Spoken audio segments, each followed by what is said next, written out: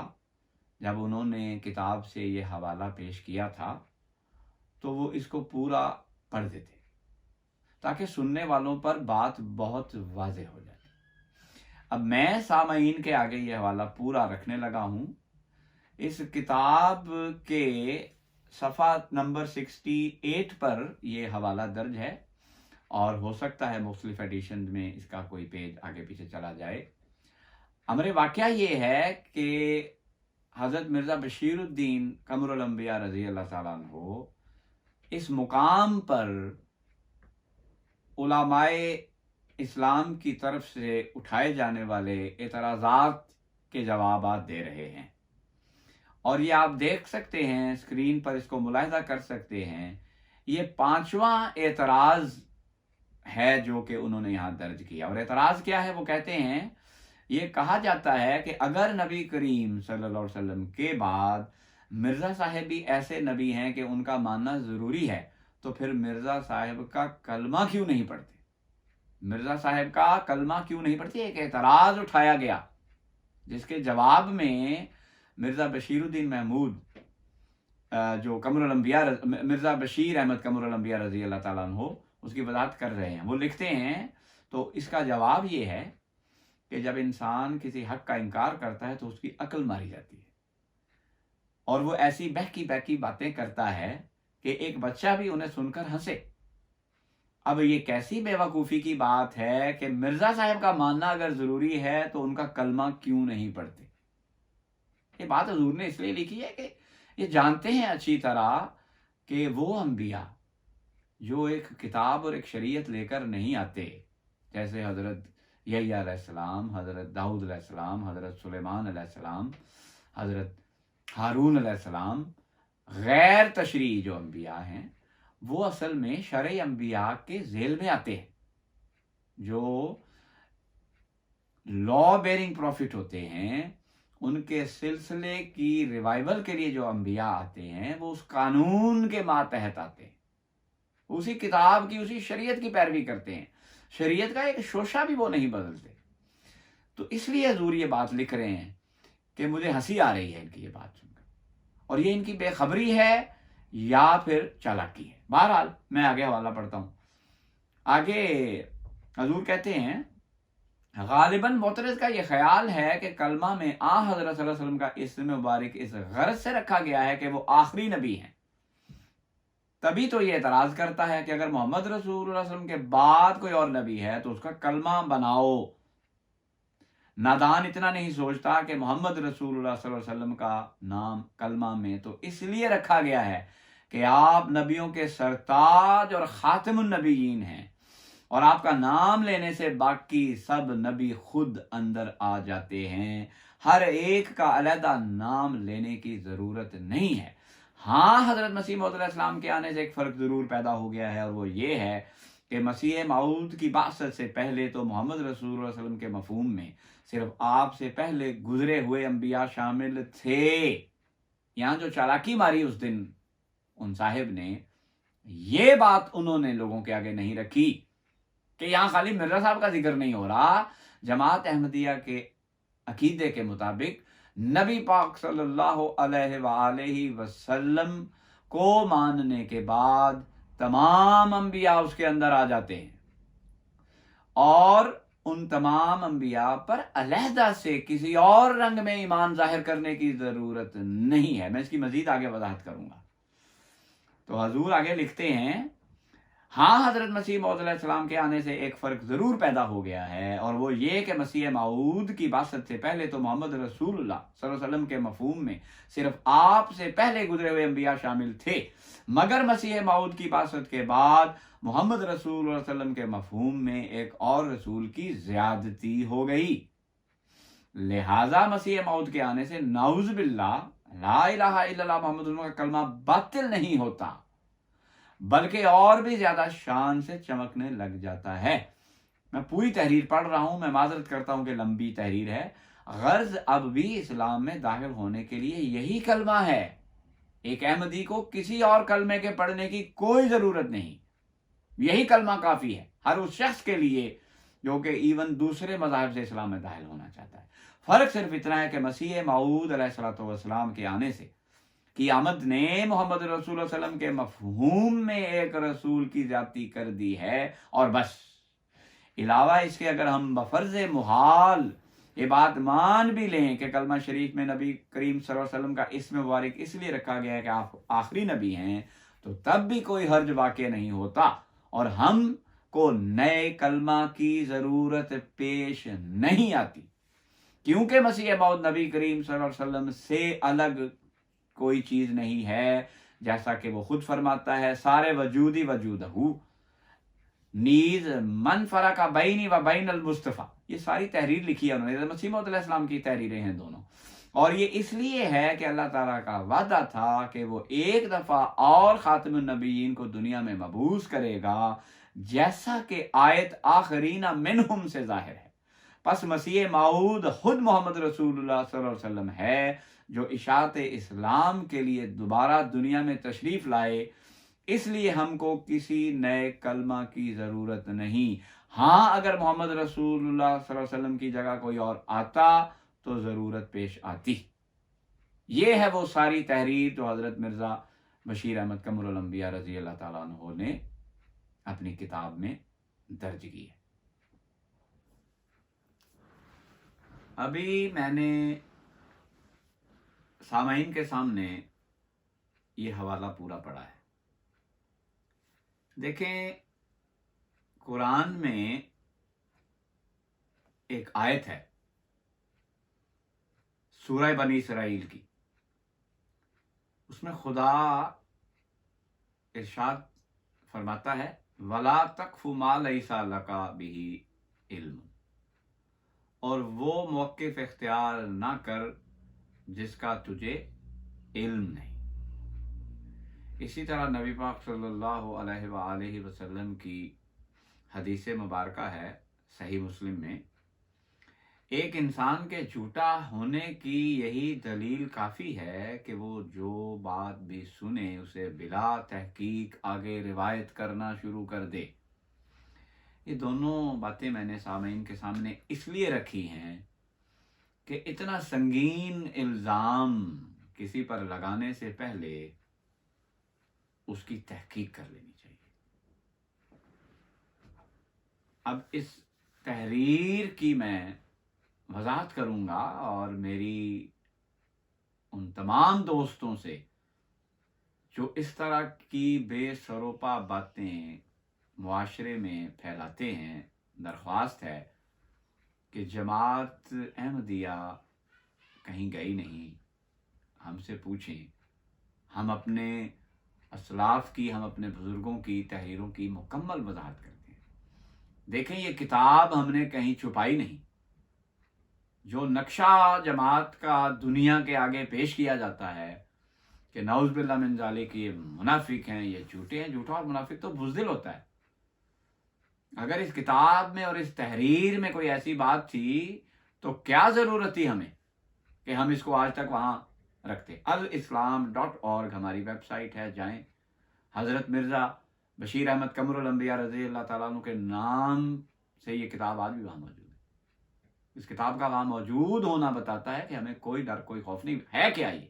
یہ تحریر کیا ہے اصل میں، یہ میں اپنے دوستوں کو اب وضاحت سے بتاتا ہوں۔